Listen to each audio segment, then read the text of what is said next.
Hi, folks. Welcome back to Heard It on the X, the East Coast premier music talk show.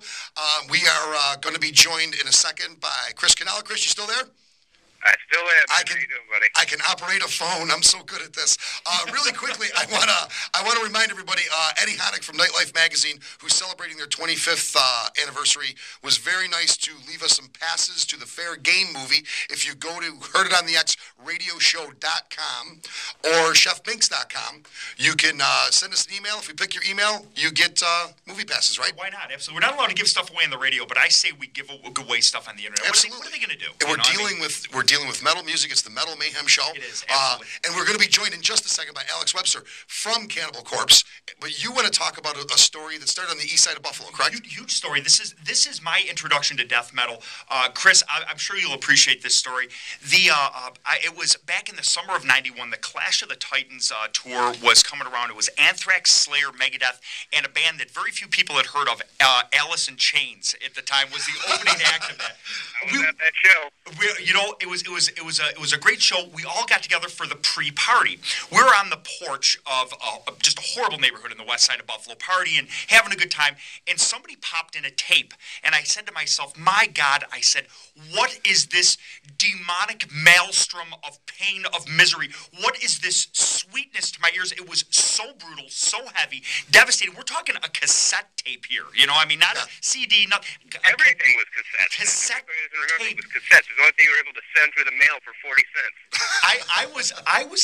I was with my roommates again, who were radio guys. They ran the death metal show that was on the college radio station at Buff State at the time, and I said, oh my God, finally, someone has written music to what I'm thinking and what is going on inside of my head. This is awesome.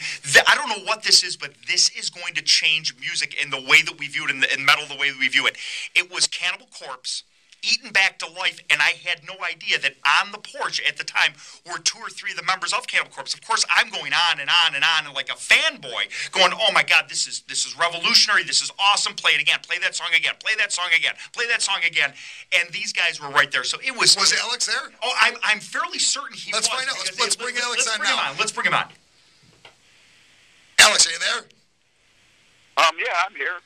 Alex. Hi, Alex. This is Rich from the Heard on the X radio show. Steve Binks was just talking to you, or talking about you. Did you hear what he was saying?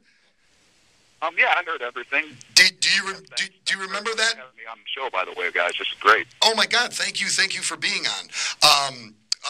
I'm going to turn over to Steve for just 1 second and see if you remember that. Hey, Alex, how you doing? Big fan.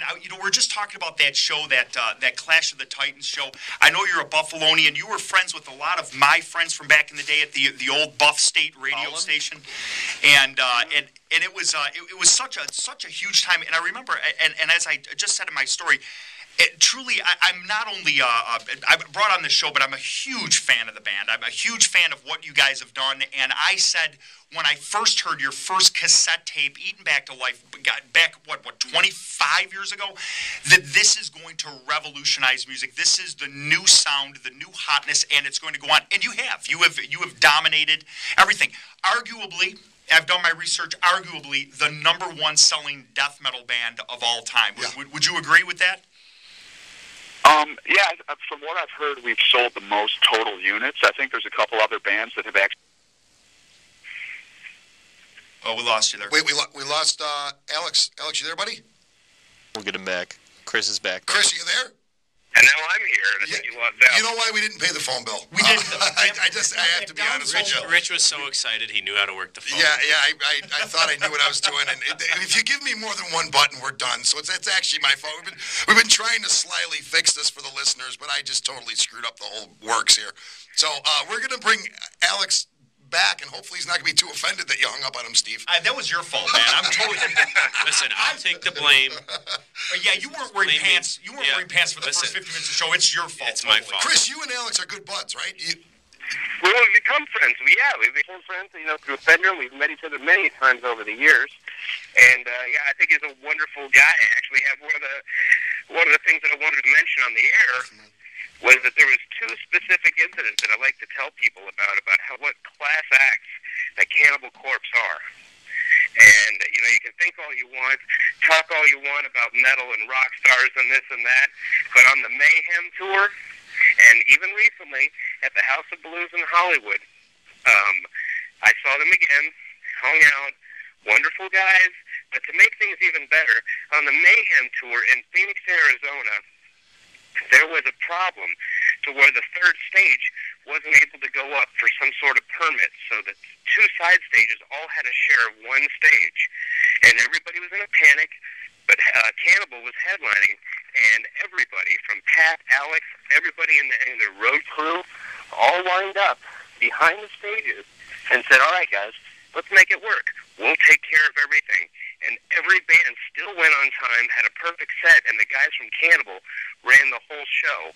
They were like, use our tools, use our strings, use our cabinets, use our heads, whatever you got to do to make it smooth. And they just owned the night. That's great. Everybody looked great. And Alan. then when I was in Hollywood just a few months later talking with Alex, there he is outside hanging out in front of, hundreds and hundreds of kids that are just, oh my God, it's the guys from Cannibal. They don't turn their back on anybody. They never once said, hey, no time, kid. They hung out, signed everything, and, made laugh and made jokes with everybody, man. And that's one thing is that after all these years, so I think it's 25 years now that they've been pulling this off, never once have I ever seen it get to their heads. And I hang out with everybody from Eddie Van Halen to Machine Head to back in the day when Chuck Schuldiner was alive. Chuck, it doesn't matter. And even my own band, Cannibal still sets the bar on how to remain a class act in this business. So, Well, that's great.